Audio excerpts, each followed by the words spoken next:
How close did you come to taking the Philadelphia 76ers job? They came at you pretty hard at one point.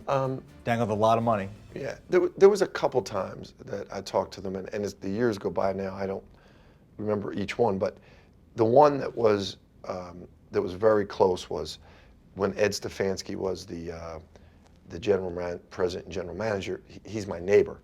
We go to the same church. He's part of our St. Catherine's parish, so we've known each other. I have great respect for him. We actually sat down at his house and went through personnel and plays, and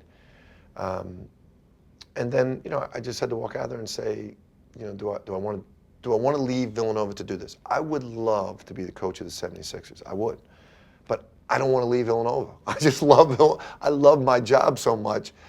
I don't want to leave where I am to do that, because you're never going to get that back. So that's really what it came down to. It's a very mature outlook, because so many people in your profession, this, they're always chasing the next thing. They're always assuming they're going to get fired anyway, so might as well get out before you get fired. Do you look at the NBA as something that you'd like to take a crack at? Because I sense that we saw this with Brad Stevens going to the Celtics. You see what's happening in the NFL. They're raiding the college ranks left and right, even bringing that style of football to the NFL. I think that could very well start happening in basketball. I agree. And you are one of the guys I think would be on a lot of people's short list as somebody who not only has the coaching ability and the presence and the reputation, but also the personality and the temperament to coach in the NBA, which frankly a lot of guys in college don't have. Yeah.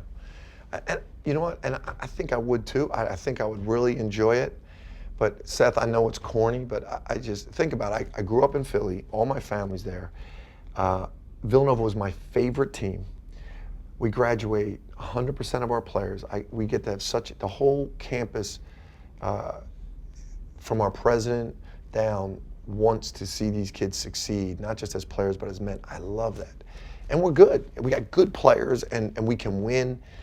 And guys graduate, they come back. And now I've been there long enough that not just the guys that played previously are all a part of it, they've always been, but now my guys are retiring from professional basketball and coming back. I got Jason Frazier on our staff. Baker Dunleavy's our associate head coach, played for us. I just love it. I love where I am, and I don't want to give that up.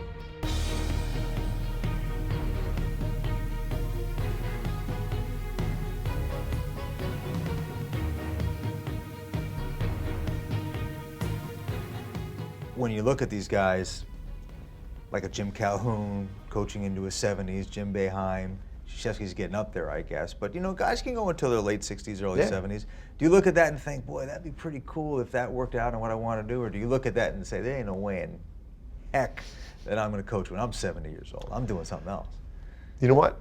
It's probably something that I'm not really. I don't think I've come to terms with yet. I love what I'm doing. I want to go full speed ahead, and I do think about it. I think about, okay, how does this end? What do you do? One of the things I do want to make sure of is I love Villanova so much, and all the people that I have such great. My best friends are Villanova guys, Villanova alums, and besides the guys I grew up with and went to college with, and I want to make sure, however it ends, that it's positive. It's good for Villanova. It's good for me. And that I can always come back there, and always be a part of it there. So I don't have, you hit me with a question that I don't have the answer myself for yet, and I do think about. You're only 52. Yeah. You're not old. I'm not sure you're young though. So these kind of thoughts start. You start thinking about that. You start thinking about it. Yeah. Well, you got a long way to go. You're lucky you don't have to do anything about it. But you think about it. That's right. Listen, you don't always have those decisions to make for yourself. So. Exactly. It's like when you're a head coach, when you're an assistant coach, and people say, like, "What are you going to do when you're a head coach?" Well, you think about it, but you also know you might not be a head coach. You might not get one of those jobs. Yeah. Well, listen, Jay, thanks for being on the show. Your team's a lot of fun to watch.